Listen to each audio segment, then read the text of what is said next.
Don't like that exercise, it's now over. For those of you who love it, I'm sorry.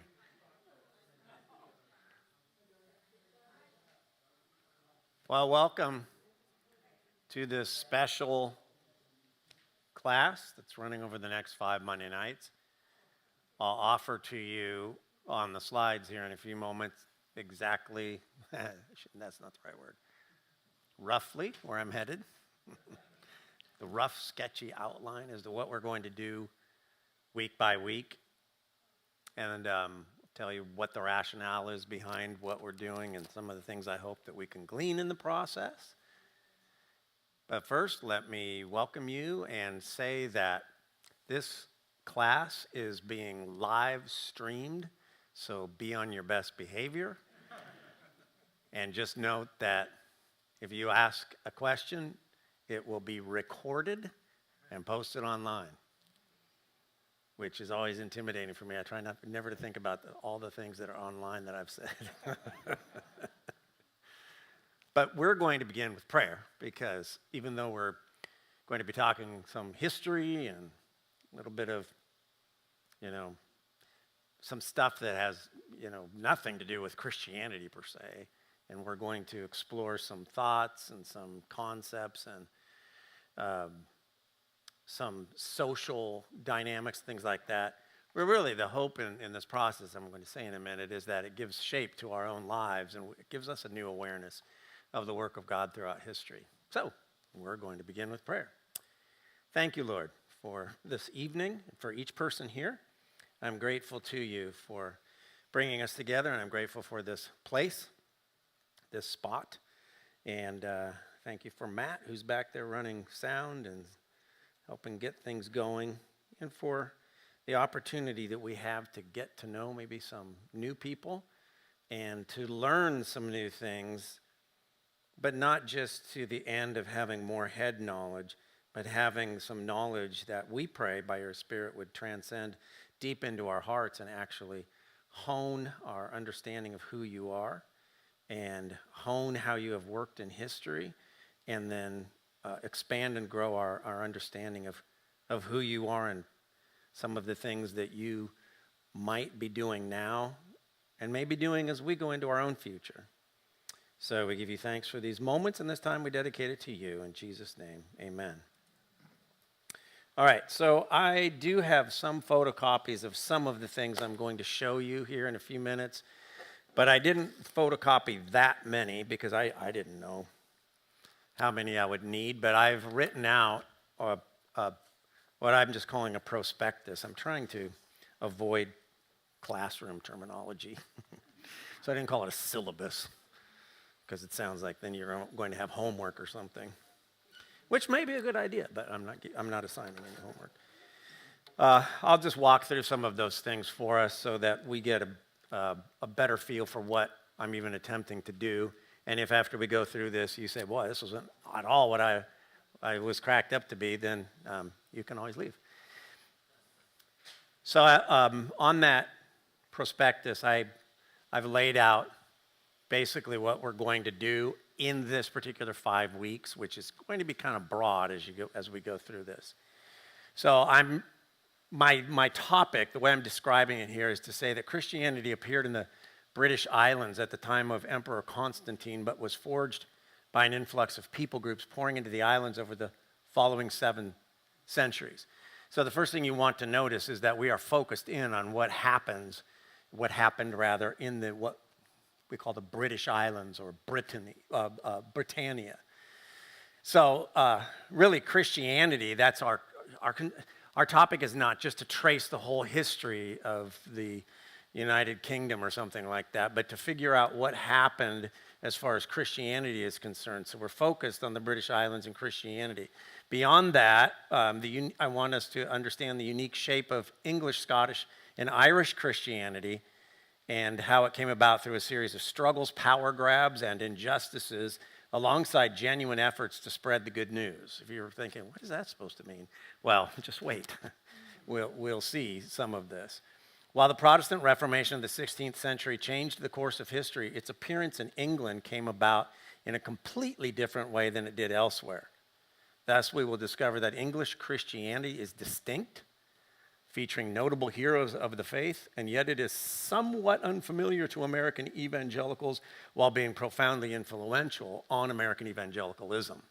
So that's kind of the irony of this whole thing, is we'll learn some things you probably had no idea about, or maybe it's vague in your head somewhere, and you'll gain an understanding of the shape of Christianity as it emerged in the islands there. And you'll think, wow, that's so strange. It's so unfamiliar to me, et cetera, et cetera. But we'll also learn in the process that our own, what we call evangelicalism, was very, very much forged by what happened there in the islands of Great Britain over the last few centuries. And we'll discover that and as we unpack it. But it is a unique story. It's very different. We will talk about the Protestant Reformation, and the Protestant Reformation, of course, emerged maybe chronologically, you would say, earlier on the continent, but at the same time, it also emerged out of a unique set of circumstances in England, and spread that in that area in a very different way than it did on the continent. And yet the result of it is very similar to the result of what happened on the continent. More on that as we progress. Okay, so why am I doing this? What's the rationale behind this? Why are we sitting here for 5 Monday nights? Well, first of all, the kickstart of it is to mark the 500th anniversary of the publication of William Tyndale's New Testament. The first time the New Testament was translated from Greek into English, as I'll talk about even tonight if I get there. There was already a Bible in English for people to pick up and read. However, it was not translated from Greek. It was translated out of Latin. And so the result of it is distinctly different than what William Tyndale came up with. So it's very momentous that in 1526 he completed this project, and it was published and then reissued several times. And we'll learn what happened to William Tyndale. Secondly, to better understand our own version of Christianity, which was significantly shaped by English Christianity, which I just said, to appreciate the development and emphasis of modern evangelicalism, especially when we start talking about individuals like John Wesley and John Bunyan and some of these guys. These, if you boil down evangelicalism into the names of a few people who give shape to what we think of as evangelicalism, absolutely right at the core of it is John Wesley, who is English, obviously, and who came out of the Anglican Church. So all of these things give shape to what we now think of when we think of Christianity in our own world. We usually think in terms of evangelicalism. We're going to talk about how that shape came about. Okay, to take a fresh look at the historic principles of Reformation thinking, especially as it compares to the teaching of the medieval Catholic Church. So the Reformation comes out as a reaction to the medieval Catholic Church. So I want to be clear about this from the beginning. The things that I'm saying about Catholicism over the 5 weeks that we're together, they're not about the Catholic Church as it exists today in the United States. It's a kind of a different ball of wax. Yeah, there's very strong similarities, but the medieval Catholic Church prior to the Reformation is distinctly different than if you went into St. Raphael's and went to church on Sunday. It's very different. So I'm going to need to explain that. Don't think then that if you bring in a memory of having grown up in the Roman Catholic Church, that it's the same thing as what was existent at the time of the Reformation. It was quite different. And I'm going to try and unpack that a little bit for us. And part of the reason for that, even though we're not going into it in this course, is the Catholic Church had its own Reformation. And sometimes it's called the Counter-Reformation. Sometimes it's called the Catholic Reformation. They went through their own Reformation at the end of the 16th century, which changed the shape of the Roman Catholic Church. So we'll talk about that. The Roman Catholic Church, contrary to some of the impressions we get, has changed and continues to change in significant ways, really. Maybe subtle ways from its appearance, but actually significant. Okay. When we want to gain valuable encouragement from the faith of reformers, and notable Christians from the British Isles. So that little phrase, I guess I'm supposed to point to this one because of the camera, notable Christians embraces a whole number of other people that we want to talk about in this process, like, as I said a moment ago, John Wesley, John Bunyan, and other people like C.S. Lewis. So C.S. Lewis has nothing to do with the Reformation in England, right? He wasn't around. But C.S. Lewis has had such a huge impact on American evangelicals, arguably more than he has had on English Christians, that we want to spend some time doing that. And then the final reason for this, what prompts this also, is a group of us are going to Scotland, England, and some people are going over to Ireland too, and we're going to see some of the places associated with the stories that we'll talk about. And so that was partly also what prompted this particular time together.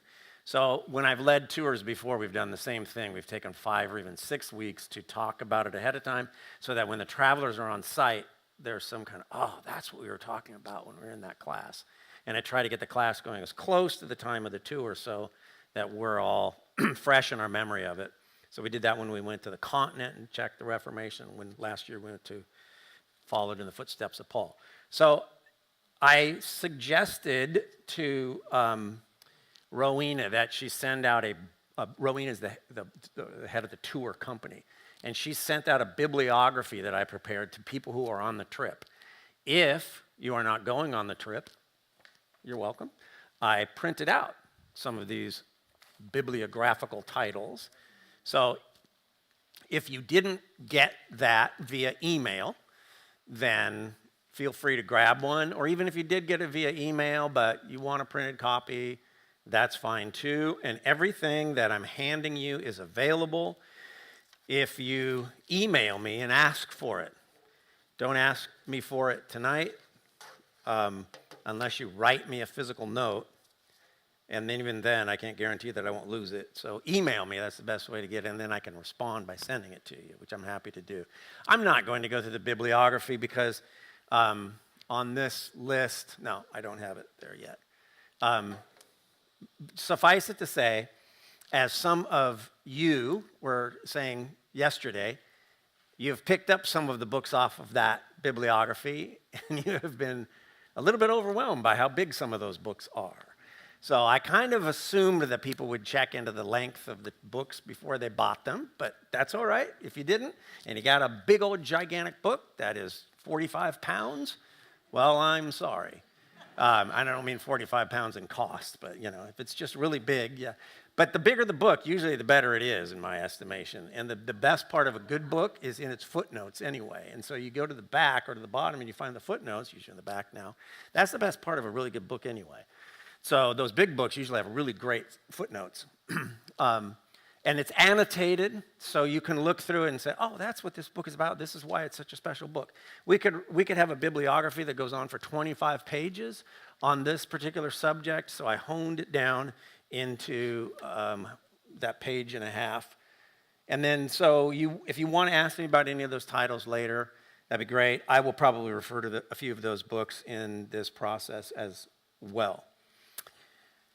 Then I have one more slide, and that is to highlight how we're going to go about this week by week. This is the rough part. But this is basically the way I'm going to approach this. Tonight, the last Monday night in July, we're going to talk about the story of the English people. We're going to talk about life in medieval England. And then we're going to talk about the longing that was there among the people for a reformation within the church before we actually get to the Reformation, which we'll talk about next week.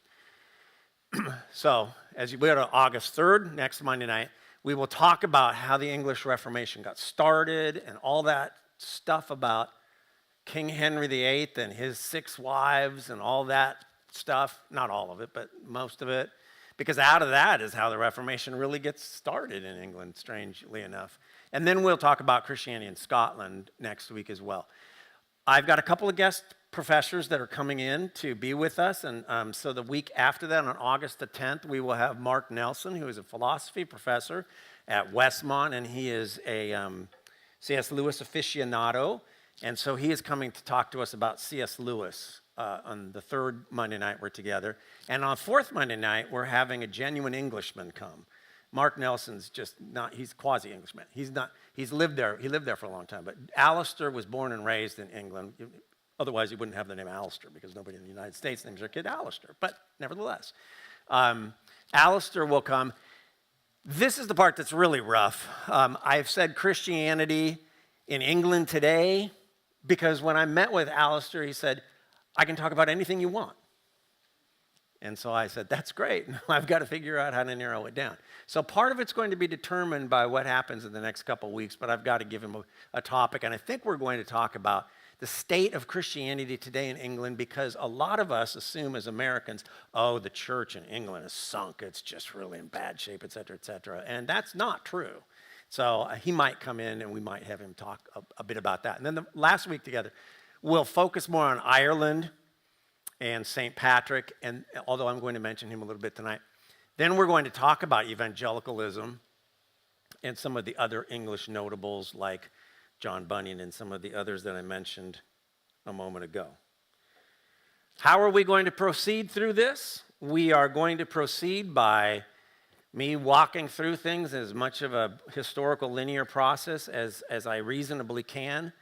There's no possible way I can go into details on these things, so everything we talk about, we could just talk about it, for another several hours. Many of the things I'm going to mention, there are bookshelves written about these things, so there's no way we could possibly unpack all of that stuff. So I'm having to hone the material down into a shape that is digestible and yet doesn't go into all those unnecessary details.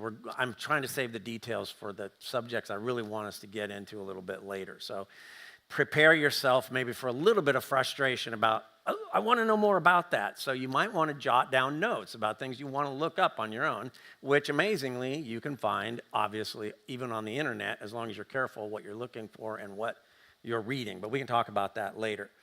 So we will walk through the material. I'm going to give you a break or two in the process, and then I want us to do a little bit of small group work somewhere along the line if we can, and maybe a little alone time to just kind of reflect on something I have on the screen, and we will see how that goes and how the timing of it works out.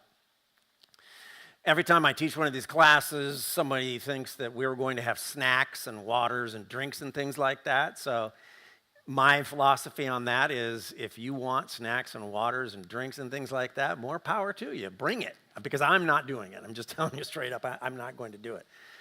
So if somebody wants to do snacks, things like that, that's great. More power to you. And as I said, we're live streamed and we are recorded. So welcome to those of you who are on the other side of the camera and those of you who are going to join in on this recording a little bit later. And I already know some people who are going to catch up later. Okay, so let's get into some of the material that we want to talk about over the course of these next 5 weeks. We want to make sure we're all on the same page. We're going to talk about some geographical stuff really quickly, some political stuff, boundaries and things like that really quickly so that we at least have a common understanding of what we're even talking about. Because if you think that I'm talking about the British Virgin Islands in this particular lecture series or whatever you want to call it, that's not what we're talking about. We are actually talking about England, Ireland, Scotland, and Wales, and those kinds of places. So I decided to pick out this map just to kind of give you a picture of Northern Europe, which hopefully most of you recognize. We go down here to Italy. There's the top of Italy, and we go up, and you've got Germany here. But these are the islands we're talking about, and part of the reason I wanted to show you that is just to show you how far north the British Islands are. They're very far north because if you go up here, you're going to the land of my ancestors in Norway and Sweden and Finland and some of those areas. And this part of the map is going to become very significant as we talk it through. But this is the group of islands. These are the group of islands that we're talking about over the course of the next few weeks. So I just kind of wanted to show you a picture of it. And then I'm going to zoom in here for just a moment to help us understand the boundaries of the British Isles as they exist now, okay? So we talk about the United Kingdom, right? The United Kingdom is a is a state within the United Nations. It is its own country. England is technically not a country in that sense because England doesn't have its own parliament that reports to the UN. The United Kingdom does. And the United Kingdom is made up of, see if you can help me out here. What's this? That would be Northern Ireland. Okay, so Northern Ireland, Ireland was once just unified until the early part of the 20th century, and then they separated largely along religious lines. So this is the Republic of Ireland, and the Republic of Ireland tends to be Roman Catholic. It is not a part of the United Kingdom. Northern Ireland is one of the regions, as they refer to it, a constituent region that together with these other places constitute the United Kingdom. What do we have up here above this line? Scotland. Don't say Scotland, you have to say Scotland. So there's Scotland up there, it's a big landmass. And then down here you have England, and over here is Wales. Yes, so the United Kingdom, sometimes people forget about Wales. But when you look at the map, you can see that Wales is a big chunk of land. Wales is large. And so between Wales and England and Scotland and Northern Ireland, you have the independent sovereign state recognized by the United Nations as the United Kingdom. So King Charles is the king over the United Kingdom, not specifically or just the king of England. He's the king over the United Kingdom. So this is where we're talking about. This is where the action's going to happen. This is where the stories take place, even though some of the other stories I'm going to talk about are in other areas and they relate to England, because as we're going to see, England and its history is made up, all of the islands of Britannia are made up of a long history of people just pouring into those lands. So that's part of the story that we're going to try and see if we can unpack a little bit.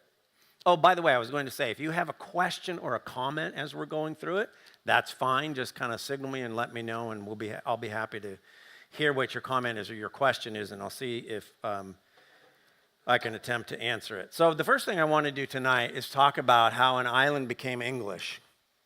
How an island became English. Because when our story starts, England is an anachronism.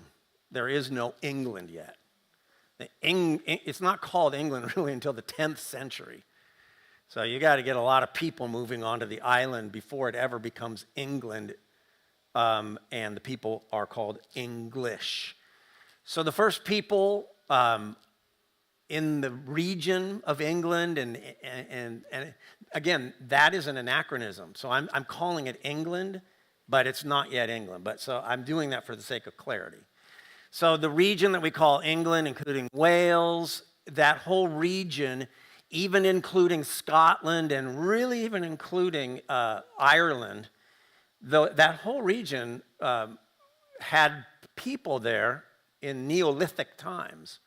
So this Neolithic means the Stone Age, right? There's evidence of people being there in the Stone Age.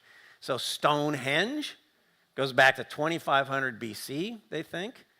And so there were people there way back then. That's not our story. I'm not focused on who those people were, but we do know, and it's evidenced by Stonehenge itself and some other monuments like that they were pagan. They were worshipers of the land. They were worshipers of the sky, that kind of thing. They were what we call pagan. The Britons themselves appear to be immigrants. So they're Celts, like Celts, not like the Celtics. That's just it's Celt, not Celt. So the Celts constitute the people of Brittany, and so it's the Celts that we usually think of as Britons, Britons. So the first people group that we're interested in are the Britons.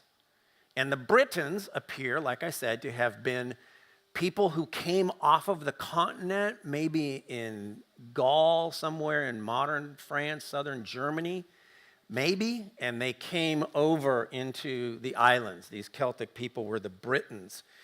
And they kind of existed in tribes pretty much in the early years before any activity happened that we have much in the way of writing about. So they existed in tribes, like was the case in a lot of different places around the world. The same thing here, in the Americas, we had tribes of Native American people. They had rulers and kings, the same thing there. They had rulers and kings. They'd fight against each other, and they would enslave each other back and forth, and we know all of that. The story gets going, though, just before the time of Christ. The story for us gets going just before the time of Christ, because in 55 BC, Julius Caesar decides he's going to cross the channel, and he's going to take over this area that they were calling Britannia. He's going to take over the area of Britannia. So he takes a fleet across the channel, and in about 30 years, Britannia was Roman property.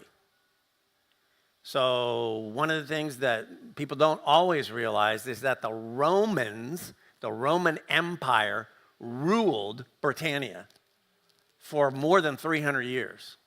They ruled Britannia. So you can go to England and Scotland and those areas, and you can see Roman ruins there. There are ruins of Roman amphitheaters where they had gladiatorial fights, the whole bit, in what we call England today. So they wanted to completely take over the whole land of England, but they met very fierce resistance when they tried to go north, because there were a bunch of people up in the north that were then called the Picts, Picts, and they just couldn't quite get up there because the Picts were picking on them, and they just couldn't quite get up that far, and that's why they just gave up on it, and they built Hadrian's Wall. So you have this long wall that goes across England from west to east, or east to west, because I'm not sure where they started, and it's still there. Most of it's still there. Some of it's in shambles. Some of it's in pretty decent shape like this. And it just bisects England just below what is now the Scottish border, because the Romans said, forget it. It's not even worth it. It's too rainy up there anyway. We'll just stay down here in this particular area. Neither was Wales fully subjugated. Neither was Wales fully subjugated.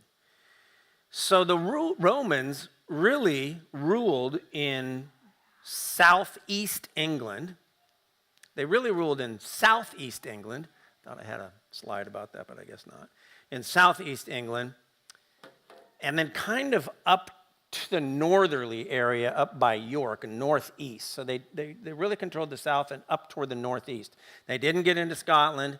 They pushed all the Britons, the Celts, back into Wales, and just left them alone as well, because they were a fierce opponent. So like I said, they remained there for almost really pushing 4 centuries. And at that point, all of the Britons basically became Roman. The whole place became Roman. So you have, in the next few centuries, a Romano-British population. They all started to melt together, they joined together, they intermarry, et cetera, et cetera. And even though the Romans eventually evacuate the island, many of them stay, many of them remain. So the culture already is starting to blend together with different kinds of people. And in this whole process, they were always fighting off Saxon invaders. As I said at the beginning of this, there was always people trying to get over to England. They're always trying to invade England. And at this point, they're wrestling against these Saxon invaders. And I'll get to that in just a moment. Part of the story is that the famous Emperor Constantine was actually proclaimed emperor while he was in Britannia. So when he's in York, he and his father each take an army. Constantius is his father. They each take an army over at the in the year 306, they both take armies over to fight off the Picts and try and settle more of the land. His father, Constantius, is killed in battle, and his father is one of the Roman emperors, because you don't always have one Roman emperor. Sometimes there's 3, sometimes there's 4, right?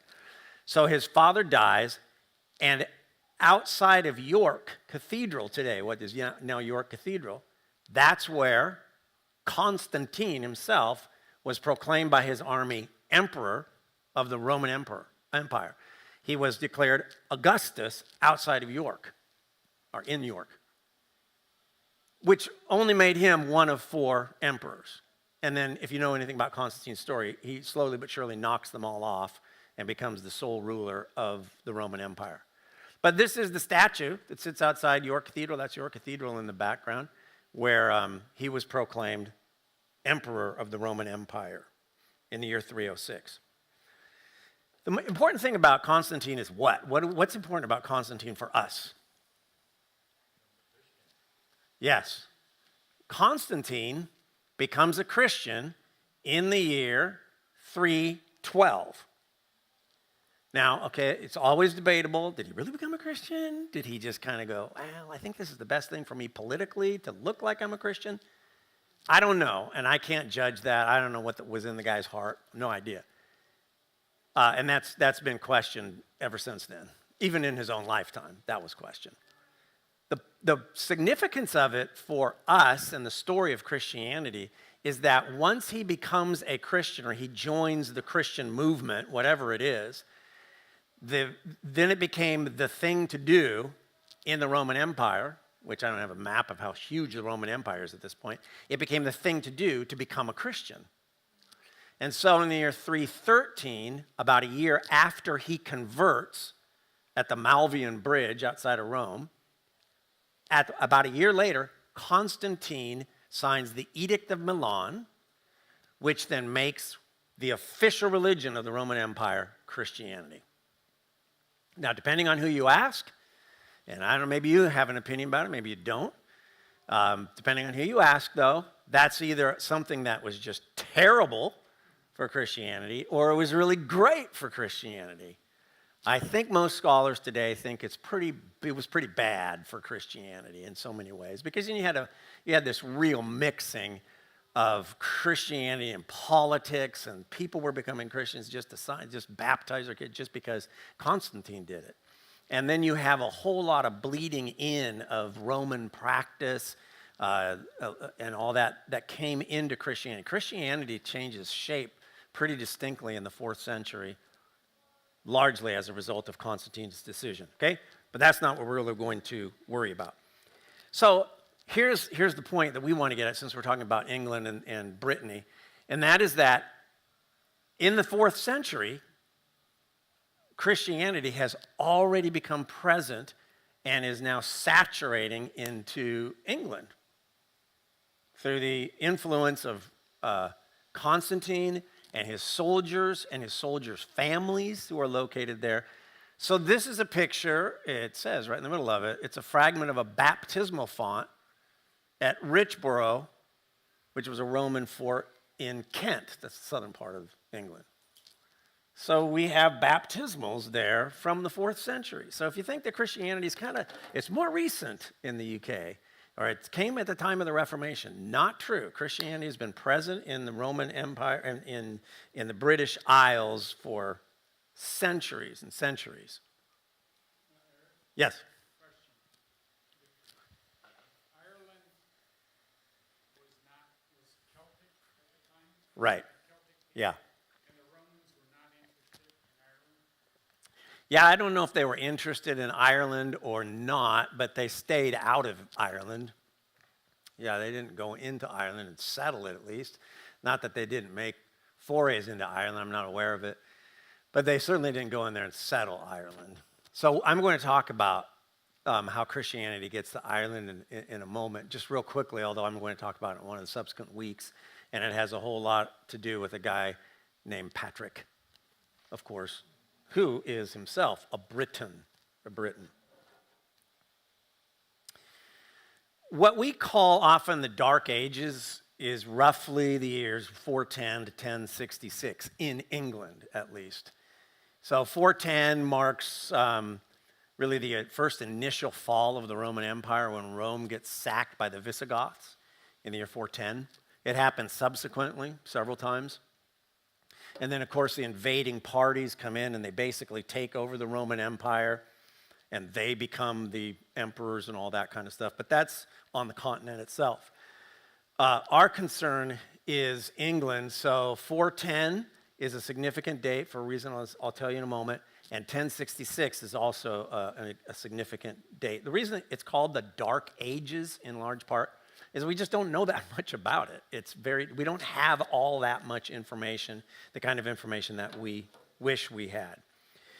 So in the year 410, give or take, right around that period of time, within that window of time, the Romans started to make mass evacuations out of Brittany. Anybody know why? Yeah, guess.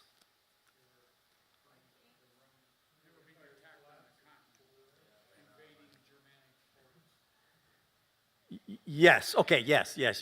Yeah. So what happens is that's the beginning of the fall of the Roman Empire, and it was like all hands on deck back in Rome. So the Roman soldiers, they start evacuating England. This is a really significant moment in English history. Sorry. So he was saying that because of the invading hordes from the north down and across the Danube and all that, the invasion of the Visigoths and all those individuals that come down, the Germanic tribes that come down and sack Rome, Rome is now in desperate trouble. The Romans have been fighting off those hordes for years and centuries even. Now it's just they've become so weak that they've invaded. They've sacked Rome itself. Now all the troops are necessary. So they go back to Rome. Although, again, apparently some of them stayed, and certainly some of their family members stayed in Britannia. So this leaves Britannia vulnerable now. The whole structure was, by this point, Roman. So they leave a devastated land, and there's economic ruin. So the people of the land are left now to fend for themselves. All the businesses have crashed. All the work that they did for the Roman armies and all that stuff, there's no Roman army to serve. So the economy is in ruins. And the whole situation leaves them incredibly vulnerable. And so guess what happens next? More invaders. More invaders. First of all, the Irish off to the west say, oh, look at that. England, or whatever they called it, is available. So now they start rushing over there in raiding parties, and they start fighting. But what they're doing, really more than anything, is they're like pirating. They're going into onto the west side of Britannia, and they're kidnapping, and they're pillaging, and all the things associated with that. And one of the kids they kidnap is Patrick, is a guy named Patrick. And so this happens in the early part of the 5th century, which is a story we'll get back to later. So he ends up getting dragged over to Ireland, right? The Irish people at this point are not Christianized. They're completely and entirely Celtic pagans. Now, God's going to use that to change the situation in time.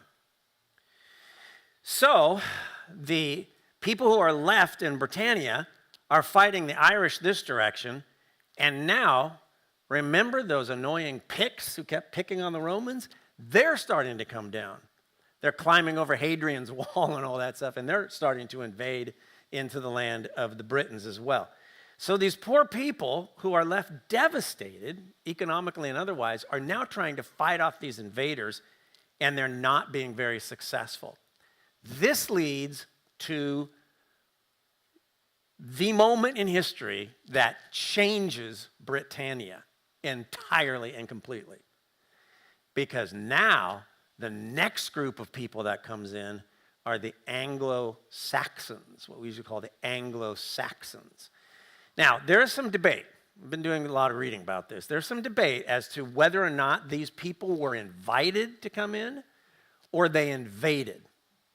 And maybe it's because there's not much of a difference between the word invited and invaded. I don't know. But so there's some question about that. Some scholars think, no, there's evidence to say that they asked them to come over to help them fight back the Picts and the Irish. There are others who say, no, they were invaders. And, it could be that both are true, as is always possible. So these people, yes, somebody? Yes, so this is what I'm about to show you. So here's that map that I showed you a moment ago. Here we are, just to orient yourself. We're talking about the Britannia, particularly in England, right here. And this map here on the right side of your screen is a focus on this part of Northern Europe. Okay, so this part of Northern Europe is blown up here for you on the right. This is where those people groups come from. The land of the Saxons, which is what we would consider northern Germany. And then on top of that, you have the Angles. And they are partly what we would consider German Denmark, right? And so the Jutes are in what we would definitely call Denmark, right? It's the Jutland Peninsula to this day, right? So they're Danish, whatever. They're Saxons. They're northern people. They're a northern German people group. And they just start invading en masse to come into Britannia.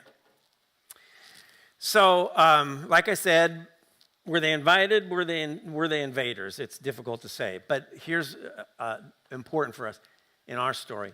They're pagans too. They're not Christians. They're pagans, right? These are the same people group that has been invading into the Roman Empire. So that's part of what they do. They just invade. And so they've been going south. Now they're going over to England.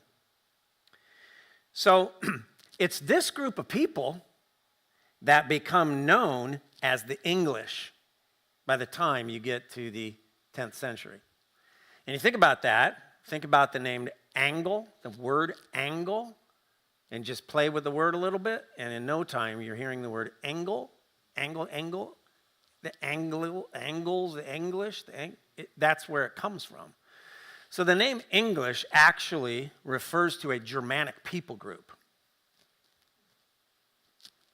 So to this day, apparently, a lot of the DNA of the people that we consider the English people, it's Germanic. Their blood is very much Germanic.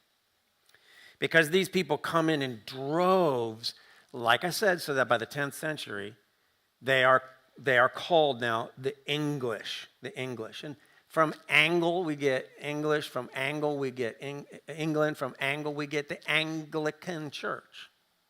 Right? So they are the Anglican Church. That's where we get Anglo-Saxon. You hear it when you think about it here just a little bit. So they brought a language with them that was different than the English. So they brought a language that some people call Anglo-Saxon, but now, more typically, the language is referred to as Old English. So most linguists call Anglo-Saxon Old English now. It doesn't matter, they're interchangeable. And it is a distinct language, and we're going to play around with it here in just a few minutes.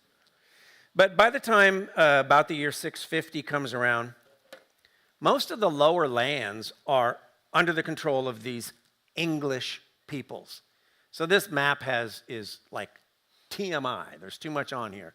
But nevertheless, it shows you a little bit about it. The Britons have been pushed back into this area. A lot of this area is then occupied by these foreign invaders. So you have these Celtic peoples. But then, you have the Angles who have kind of settled up here, the Saxons down here, and the Jutes down here from the best of people's ability to piece these things out. And then, of course, this represents about the year 650. And then, of course, in no time, the whole thing just blends together, right? It just all blends together and becomes the land of England. But what happens again is that the Welsh are fierce competitors. They resist very strongly. So these Britons get pushed back into what we consider, modern day Wales. Let's see if I have a map about that. I guess not. They get pushed back into modern day Wales, which is why if you're speaking English and you're an English speaker, like let's say you live right outside of Wales, but you're English, you have no idea what a Welsh person's speaking when the Welsh speak Welsh. No idea. There's no commonality. But if you were an English person and you heard someone speaking German slowly, you can get pieces of it, right? Pass the Butter, butter, or whatever.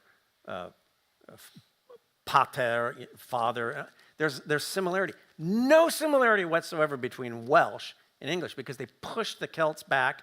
They retained their own language, and that's true to some degree or another in Cornwall, in the more southern part. That's true to some degree in Cornwall too. This Cornish language and the Welsh language are distinctly Celtic. They are not the language of Anglo-Saxon people. So, the Anglo-Saxon come in and they basically take over that part of the world.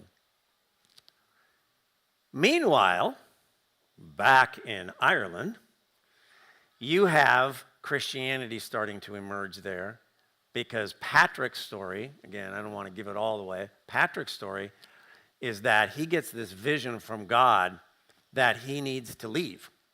He needs to just leave Ireland. So he gets this vision from God, there's a ship awaiting you.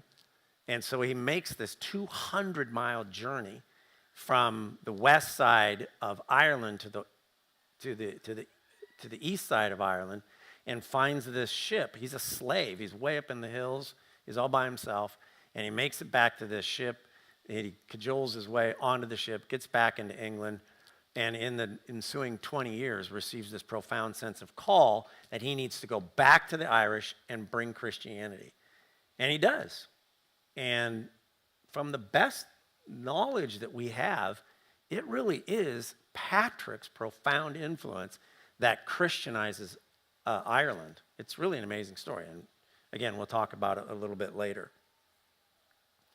So Ireland's being Christianized in about the 5th century, into the 6th century. And now, in the same time period, now England is going to be, again, that's an anachronism, Britannia is going to be Christianized as well, but for different reasons. So there's a story. There's a guy who, I shouldn't call him a guy, but there's a great figure of history. He's called the Venerable Bede, B-E-D-E, the Venerable Bede. And he wrote this book in the 7th century called The History of the English People. It's an ancient book, but it's about the history of the English people. And in his book, he tells a story about that took place in the time of Pope Gregory.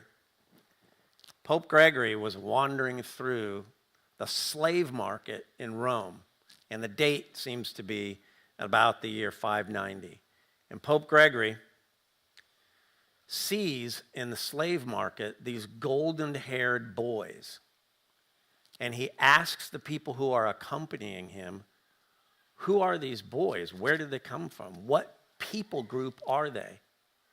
And the person who is with him responds, they are Angles. They are Angles. And the Venerable Bede reports that the Pope's response is, it is appropriate, for they have angelic faces. So he's making a connection in the language. They have angelic faces, and it is right that they should become joint heirs with the angels in heaven. So he's playing with the words. They're angles. They should become joint heirs with the angels in heaven. And these angles were people, the descendants of those people that had come from the continent and invaded or the kids of those who had invaded and had then been taken captive. So as a result of that, Gregory, Pope Gregory, who in time becomes called Pope Gregory the Great, sends off a missionary to the Anglo-Saxon people. And he is a monk, and his name is Augustine. So Augustine is sent to the English people as its first, at least as we recognize, or as far as we can tell, the first missionary. He's a monk. Now, this is not Augustine of Hippo. Two different guys. The more famous of the Augustines is Augustine of Hippo, who wrote The City of God and the Confessions, and he's so profoundly influential on the history of the Christian church. The Saint Augustine of Hippo. This is another guy who's a Saint Augustine, though. This guy is known as Saint Augustine of Canterbury, but he is a Roman monk. See, Augustine of Hippo is North African. Augustine of Canterbury is what we would call Italian. He was Roman, and he's a monk. And so he is sent to the English people in order to bring the gospel to them.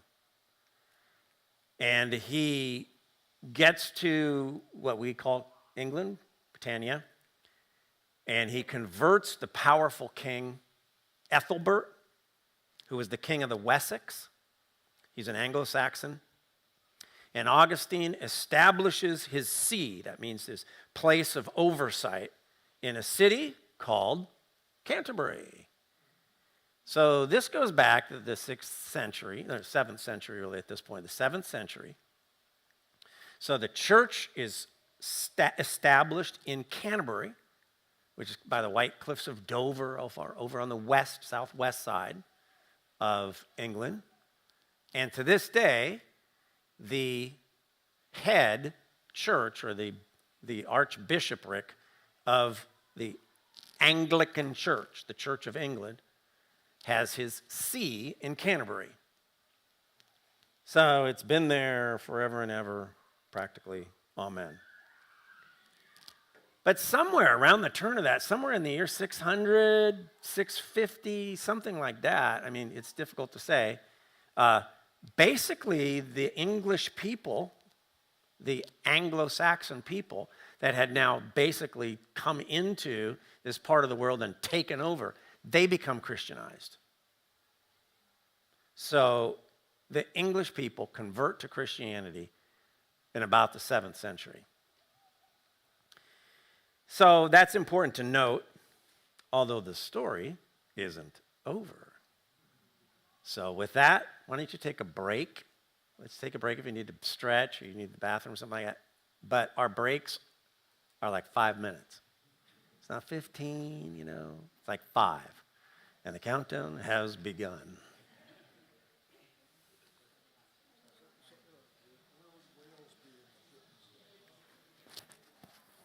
Right here.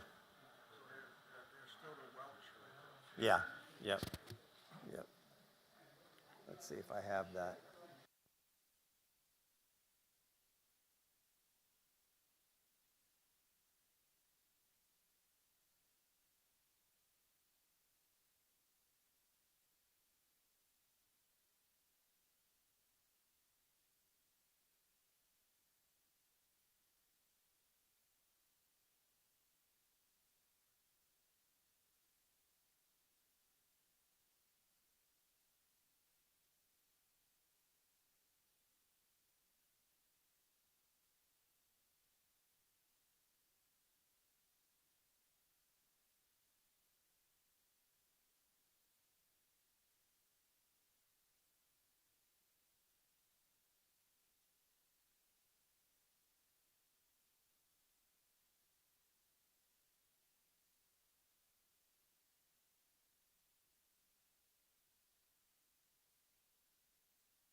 Good. Glad you're here.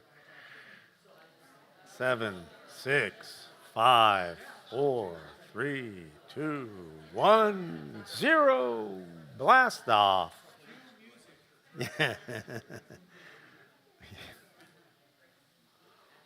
Okay. Sorry that was such a short break, but I figured you'd want to get up and stretch a little bit. But I do have several hours more to go if I really did. But I'm not doing it. I'm not going to do it. Okay, so I'm trying to talk about the Christianizing. And remember when I talk about Christianizing, and I use that term, I know we think it's evangelicalism. We think of, the person's repented, believed, and trusted in Jesus, been washed in the baptism of the Holy Spirit, and, I'm not talking about what happens in people's hearts necessarily. I'm talking about the presence of Christianity in a particular place, at least the overall form and structure of things we would understand of and see as Christian. I can't tell you about people's hearts per se. But definitely things started happening. This is another map that is going to tell us, it's not very big, is it? It kind of pictures for us what's happening at this point, because this also shows you, by the way, how the Anglo-Saxon presence is in the island. See how I said it kind of goes across the south, and then it goes straight up to the north. So that's really the presence of the English people is very pronounced. That shows you clearly where Wales is, and it shows you how large Wales is. But again, it's Celtic. And this is English. It's Anglo-Saxon. And then you have Cornwall, Ireland, and the Picts. It's not Scotland yet. And the green represents the fact that these are Celtic peoples. These are Britons, Britons. These are the English who will eventually come to dominate, but these are the English people. So the English people are Christianized from the East. They're Christianized from the East. St. Augustine comes here into Canterbury, and he Christianizes the English people. The people on the western side of the island are being Christianized by the Irish, because Augustine has now Christianized and all of his people. It happens really fast in Ireland. They've now Christianized, and so now they are going to start sending missionaries back into the easterly direction. So one of the great missionaries out of Ireland is a guy named Columba. Columba, Columba. Columba. And he's this great missionary, and he comes over and he brings Christianity to the Picts in the north. And then in fact, Columba himself establishes a Christian stronghold in Iona, which is, it's way up there. It's in Scotland.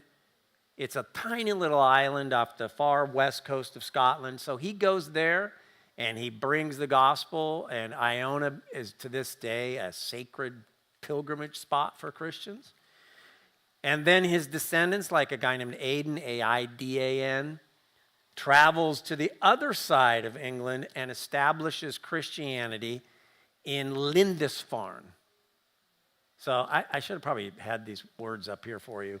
I could go write them on the wall for you, but I should have had a marker or something. But Lindisfarne, Lindisfarne,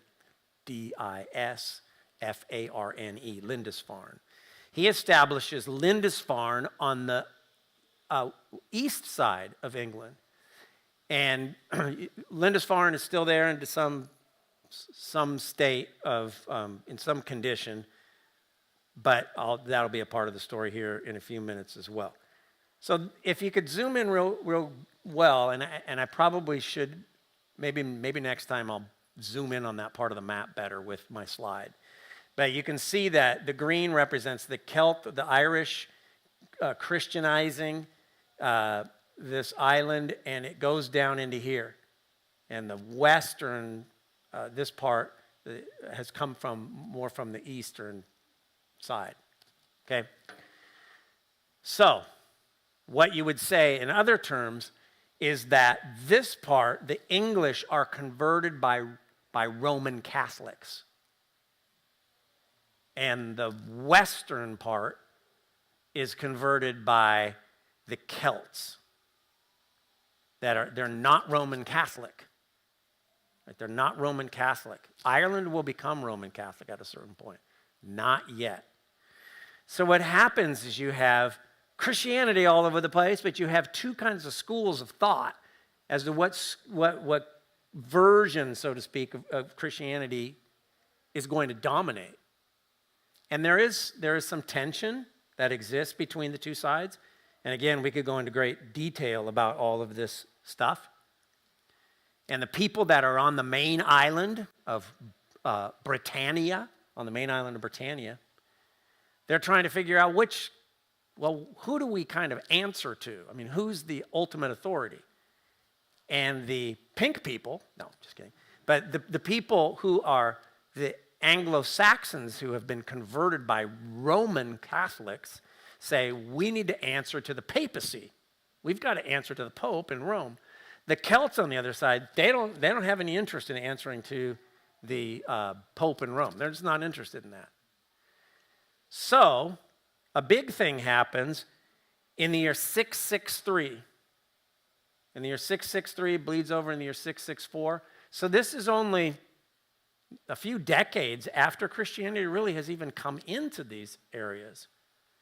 A few decades after that, there is the Synod of Whitby, which is on the east coast of England, W-H-I-D, Whitby, as in Whidbey Island, I think, up in the Sound, is named after Whitby, England. So the Synod of Whitby is a gathering of Christian leaders from the Celtic influence and the Christian leaders from the Roman Catholic influence in England. And they're hashing this thing out, and Rome wins the day. So this is why Christianity at this point, nearly for the next 1,000 years, is Roman Catholic. And eventually that just takes over all of Ireland too. This is important for our story. Now England is Roman Catholic. Chris? Why did the Roman Catholics win? Yeah, that's a part of the debate. That's a part of the whole story. It has a lot to do with the Celts being underrepresented in the debate and the Roman Catholics having kind of the upper hand. They just had more power and influence. And so there is some tremendous reluctance that happens at that point on the behalf of the Celtics that they have to give up their, so to speak, independence. They wanted to kind of rule their own church. But it becomes Roman Catholic. So again, the church in England is now Roman Catholic up until the time of the Protestant Reformation. Okay, so that's an important part of our story. But back to England itself, back to Britannia itself, they're not done with invaders because the Vikings now show up. Skål. And I'm not talking about a football team. The English people are starting to unite. They're starting to meld together. The Angles, the Sacs, and the Jutes, and they're all trying to get, and everybody's just, kind of working it out. And the Picts are stopping, they're not picking on them as much. And so everything, okay, things are calming down or whatever. But now you have this terrible series of Viking invasions that start with, resolute and horrible violence that starts in the latter part of the 8th century. The Vikings, of course, as you probably know, come from what we now consider Norway and Sweden. So they're coming from those areas. Probably more from Norway than Sweden, it seems like, but there are these Viking invasions coming from all these groups of people. They come in and they're raiding, they're pirating, they're trading, and they're settling in the lands. And they're not just going to England. They have evidence of the Vikings going way, way down south, way down the rivers because that's how they did it, right? They developed these longboats that had a real shallow draft, but they were super wide, and they could take them down rivers, and that's why they were so effective. They'd raid fast and hard, and these guys were violent, and they'd just go in, and in no time, they'd take over an area, and they'd go way down these rivers, deep inside, way down into southern Europe, and there's evidence of the Vikings being all over the place, and maybe even in America. There are some runes, that's their alphabet. There are some rune markings back east that indicate that maybe they actually made it here. And some people argue that the Vikings were the first Europeans actually to make it to the Americas. But that's all, of course, debatable. So the Vikings come in, and the first terrible thing that happened is they raid Lindisfarne. Remember I just mentioned Lindisfarne, which is out on the east coast of England. It's close by. And the Vikings are after the treasures, and Lindisfarne's got all of these incredible treasures that have been handed down to them, sacred treasures, sacred crosses that are made of jewels and emeralds and things like that. And the Vikings, they don't give a hoot because the Vikings are as pagan can get, and they just go in there, and it's a horrible mass slaughter. So the Anglo-Saxon Chronicle, which is a document that dates to the 8th century, tells of, these are the words it used, heathen men wretchedly destroying God's church with plunder and slaughter. They literally went through and just killed everybody, just bloody massacre. And only a few people survive out of this because the Vikings have no ethics that we would consider common decency or whatever. They're horrible people. And I cannot say in any way, shape, or form that my ancestors were Vikings because we have no English in us whatsoever, and so I don't think anybody in my family was a Viking. I'm holding on to that. So the English are going to try and fight back, of course, because they're now moving into England itself, and they can easily get into the rivers. So only Alfred, the King Alfred, who was more in the western parts of England, was able to hold them at bay. But slowly but surely, everything comes into Viking control. And in time, you see that the Vikings have now conquered a lot of England. And so York, the city of York, which we are going to visit if you're going on the tour, is an old Viking city. A lot of these cities noted on the map are old Viking founded cities. And they also bring in their own language, which we now call Old Norse. So they bring in a language called Old Norse, and it now collides with English. The whole story of the history of the English language is fascinating because, as one linguist says, the English language is like a sponge. It just takes in words from all these different people groups who have invaded and just creates. That's why the English vocabulary is so huge compared to other languages, and that's why people who are not coming from Europe particularly have a horrible time trying to learn English. If you know what it's like to try and learn English, it's just not an easy language to learn. And so now Old Norse invades, and we have words like window and husband and egg and skull, and a lot of words that begin with TH that come from the Viking invasion that made their way into English out of Old Norse. Anyway, Alfred dies in 899. His sons and his grandsons eventually take back most of the Viking territory. Alfred's son, Ethelstan, then is the first true king of England because he has conquered where the Vikings had taken over, even though the Vikings are still there. They have been they've been subjugated, even though it reverses itself. These are details you probably don't need to know. When the Scandinavians under a guy named Sven Forkbeard. You do have to hand it to the Vikings. They have great names. Yeah, exactly. Yeah. One of my ancestors is actually named Eric Bloodaxe. Watch out. So Sven Forkbeard conquers back England. And then finally, you have Edward the Confessor, who settles it for the English in the year 1042. And that's really the beginning of when it's called England. like I said, it's really not until the 10th century, so it's somewhere around then that they're actually starting to call it England.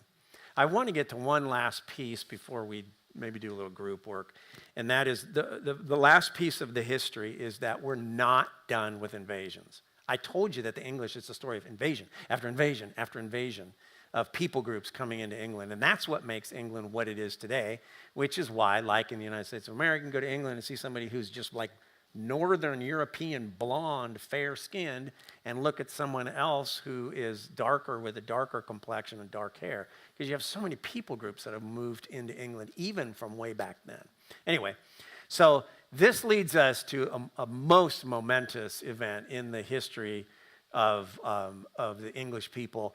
It is unquestionably the most famous date in English history. Every English child knows it. It's 14 October 1066, because on the 14th of October in 1066, the famous William the Conqueror takes off from the Norman lands, which we consider France. It's still called Normandy from Europe, from World War II fame.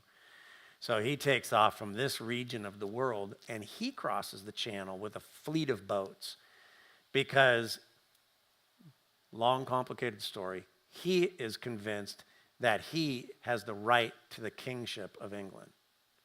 So he's going to go take it for himself, and he does that in the year 1066. He invades, and King Harold is the king of England at this point, and Harold tries to put up a fight. And this is one of the images off of the Bayeux Tapestry, which is this incredible tapestry. Where did I just saw in the news where they've actually moved the tapestry to a museum on loan for the very first time in its history.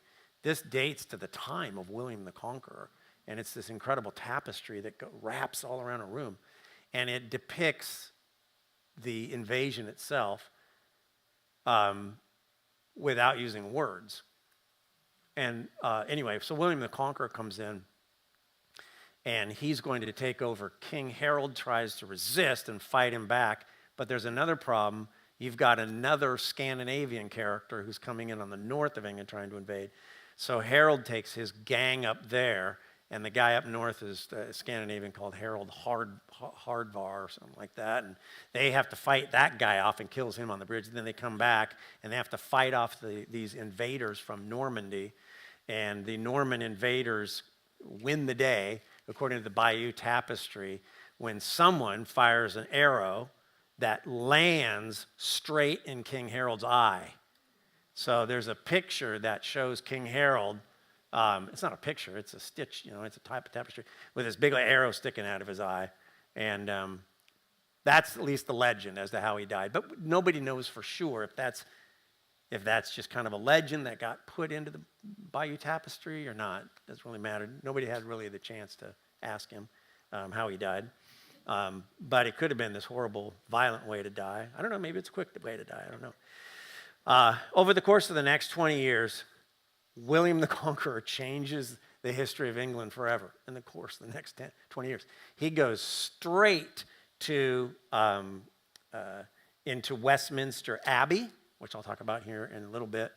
And on Christmas Day, 1066, he was crowned the King of England. When he goes into Westminster Abbey and with the archbishop, just bows before him, pays homage to William, probably the safest thing to do. And all the other rulers said, okay, great, no, you can be the ruler, And he takes over, but he sets about with his terrible bloody subjugation of those who gave him any sort of resistance all through the land of the English. And in the process, he brings about the production of the great Norman cathedrals, the Norman cathedrals. And we call it Romanesque architecture. So this is Durham Cathedral. So on the tour, we're going to go to Durham Cathedral. The Romanesque architecture predates, of course, it antedates Gothic Cathedral, which is high and airy with all those flying buttresses and all that stuff. The Romanesque Cathedral is heavy. It's big, fat, heavy stonework. It's very thick. There's a lot of rounded arches, and the stone vaults look like tunnels. They kind of create this image of tunnel. and look at the columns inside Durham Cathedral. They're massive to hold up all of the weight. As a result of it, too, as you can see here, the windows in real Romanesque architecture are smaller. They don't have these massive windows like they do in Gothic cathedrals because there's too much weight. And in the Gothic cathedral, they've figured out how to get the weight bearing balanced out so they could make these massive windows. So anyway, that's Durham Cathedral, which is, they say, one of the best examples, at least in England, of Romanesque or Norman architecture in all of England, and some people would even say in the entire world. So the Normans come under William the Conqueror, and they establish England under this influence. But the irony is that the Normans are not French.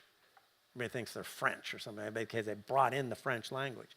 The Normans, including William the Conqueror, is Scandinavian because the Normans are Normans because they had been invaded and conquered by the Vikings too, years before this.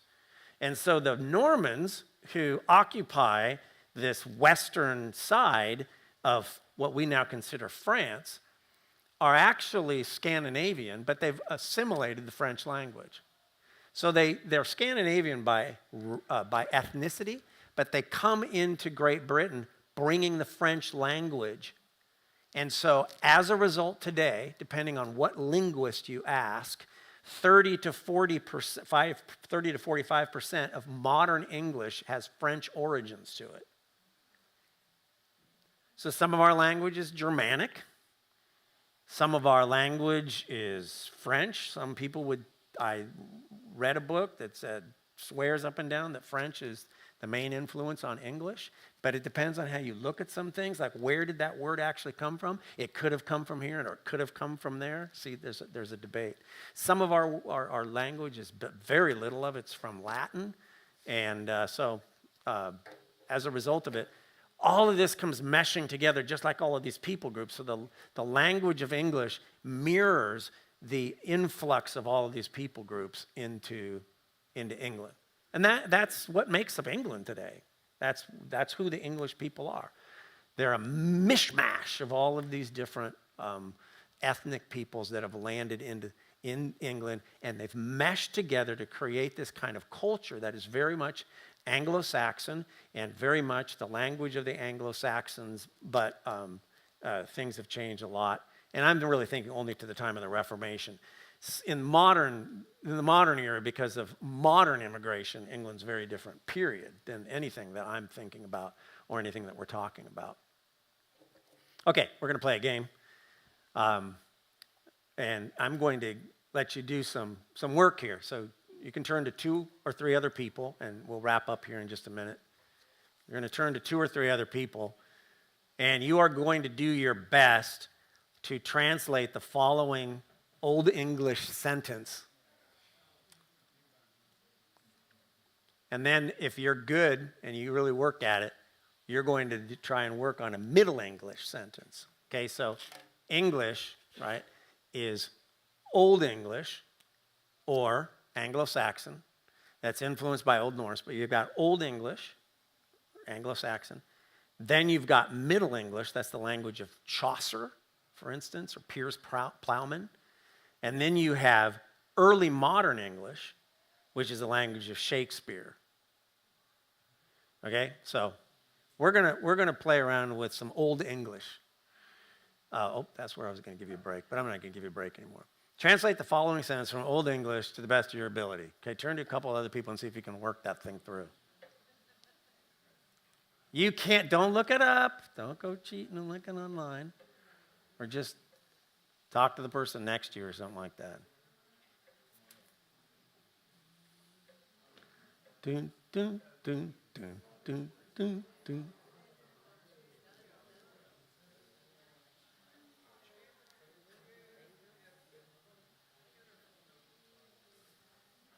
So you're first working on this Old English sentence. And then if you got that figured out, you can work on something from Canterbury Tales. Okay, hold your answer here for just a minute.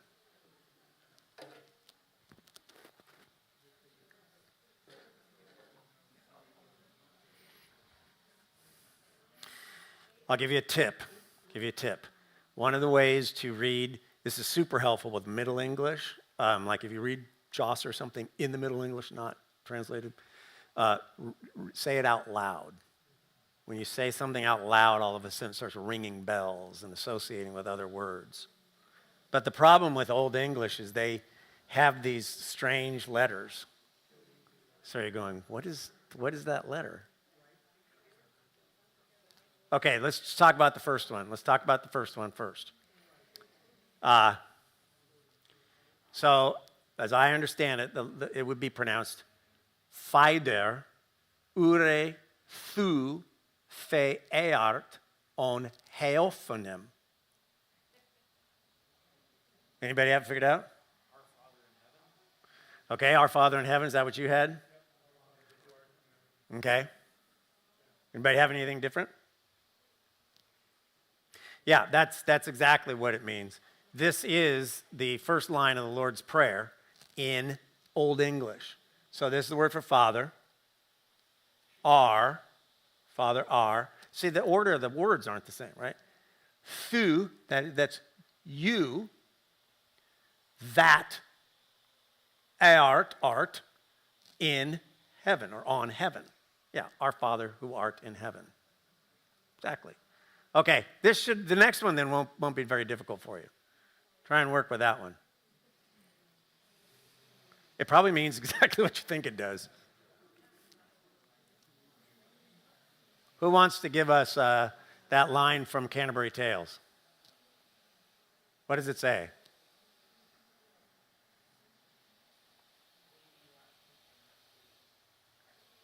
It says, in the right order even, till we be rotten, can we not be ripe? Till we be rotten, can we not be ripe? And so it's just one of those lines that come right out. Have you ever read the Canterbury Tales? You've got to read the Canterbury Tales. They're the best. And it's just fascinating stuff. But the Middle English, that's really helpful to read that out loud, and then you can kind of start piecing it together. So this shows you the development of the English language, just like it shows you as a result, or a mirror, the development of the English people. So what I want to do is I'm going to take just a few more minutes just so I can jump start into the next subject. This would be a natural time to break, but my clock back there says 8:26, and I said I got till 8:30. So I'm going to try and jump ahead a little bit because I want to talk about life in medieval England here for just a few minutes. If you could teleport yourself back to medieval England, you would be looking for that mechanism that teleported you to bring you back here, but let me tell you that much. It's been said since the 9th century, there's this kind of slogan that says the society in medieval England was made up of those who fight, those who pray, those who fight, and those who work. So the categories of people, you were in one of those categories of people in medieval England. And this goes to a 9th century document. So those who pray refers to, of course, the clergy. And in a moment, well, probably next week, I will go into detail about the clergy because you have a lot of different words like rector and bishop and dean and things like that, monks and all that. And so I'm going to try and straighten some of that out for us next week. So those who pray are the clergy, priests and all those, and the monks, a lot of monks. And those who fight refer to the nobles, the kings, the lords of the land, because they're the ones who are the guys who are wearing all the armor, and they're out jousting because they're going to have to fight off more invaders pretty soon in the personages of those terrible Vikings who keep coming down from the north. And then those who work, of course, refers to the mass number of people who are peasants and serfs and artisans, and they're the ones who work the land. They're the ones who do the stuff of everyday life. Now, what I'm going to do that I won't finish tonight is just to highlight kind of some of the characteristics of life in medieval England. And I'm talking more about the later Middle Ages, by the way, because I'm trying to get us to the Protestant Reformation. The later Middle Ages, it's a world marked by calamity. It really is. It's a very difficult time to be alive. there was just simply during this period of time one disaster after another that hit Europe, and in particular in England for our purposes, in the 14th and 15th centuries especially. They say that in the 14th century, there was a horrible extended cold snap that brought torrential rains and floods. And this is a medieval depiction of people trying to fight their way through a flood. There were floods. There was a shorter growing season that led to crop failures and a terrible famine then, where they think that somewhere between 10 and 25% of the population died. Right? Because if we had a famine today, okay, we go somewhere else and we get the food. That didn't work there that way. There were swarms of locusts and earthquakes that are reported during this time period. And so as a result, as you might imagine, a lot of people thought this was the end. They really did. And they had every reason to think that. I would have thought that probably. I mean, this is the end. The Lord's coming back or whatever, or this is judgment. The time of Christ is imminent. And people would just kind of categorically assume, what else could this mean except this is the end, and we are undergoing divine judgment. The other thing about that's kind of unique, and in order to really understand the medieval mind, you have to know that they take the Old Testament uncritically.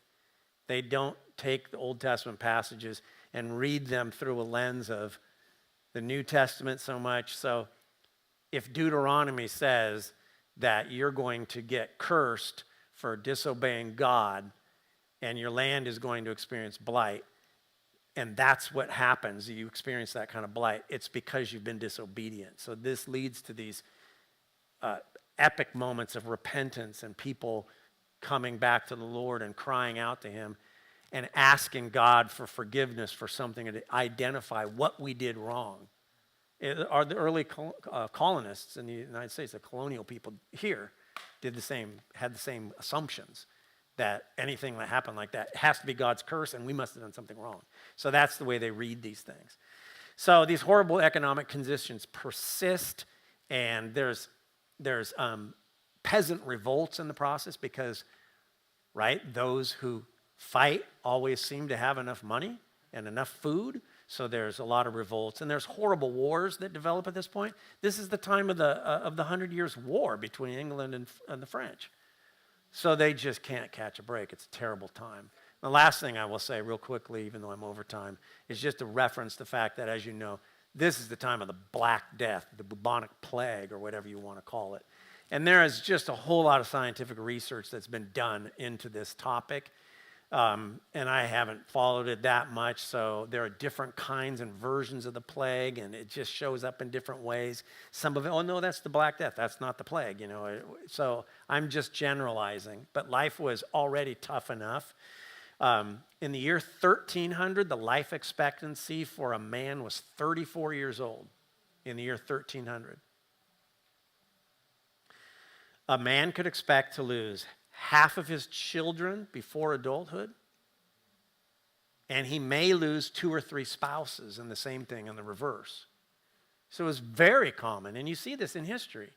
One of Henry's wives had already been married, her husband died. I mean, this happens all the time. Again, it happens in colonial America too, same thing. People could be married multiple times.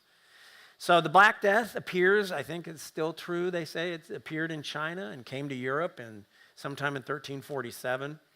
And it went all through Europe, and I'm talking about the continent there, between 1348 and 1350, killing a third of the population.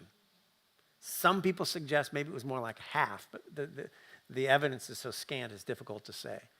But they do say that by the year 1415, the population in Europe had dropped in half. Some even say like 3/4 of the population died as a result of the plague. Nobody knows for sure. But they do know that somehow or another was carried by fleas on the back of rats. The incubation was short. There could be certain versions of it led to neurological disorders and horrible pain and anxiety and terror. And so that death was a relief for a lot of these people. And one strain of the plague, if you got it, you were 50 to 60% sure to die, and another strain was like 95%, you're dead. So people were, and it would leave all these horrible marks on those who made it. So I said the average life expectancy for a man in the year 1300 was 34. By the time the plague came to its peak, the average lifespan for a man was 17. So it just decimated England and all of Europe. But as a result, people turned to God, crying out to God as a result of this. Sad fact that I'll end with is that one of the other characteristics of medieval Europe is that the Jews take the blame. It's like, why? But they always blame the Jews. And so the Jews were said to have brought these plagues and into these terrible realities. They were blamed. They were banned from a lot of places throughout Europe, big cities. They were just driven out. They were massacred in some cities. They were banned from England. And so they say, and this is a quote from one of the books on your bibliography, so I'm not making this up. Quote, after 1290, there would not be a Jewish community in England again until the 1640s. Doesn't mean there weren't Jews, but there was not a single Jewish community left in England until the 1640s because they'd been driven out, banned. Okay, so on that up note, so I'm kind of partway through what I want to talk about, life in the Middle Ages, and I will wrap up this lecture next week, which means that I'm pushing things forward a little bit. But the very last week that we have together, I have some flexibility with time, so that's where we're going to leave it tonight, and we'll pick it up there next week, and I'll see what I can do. Thank you for coming. It's been great to have you here, and there's a lot more to learn, so come back next time, and we'll have some more fun.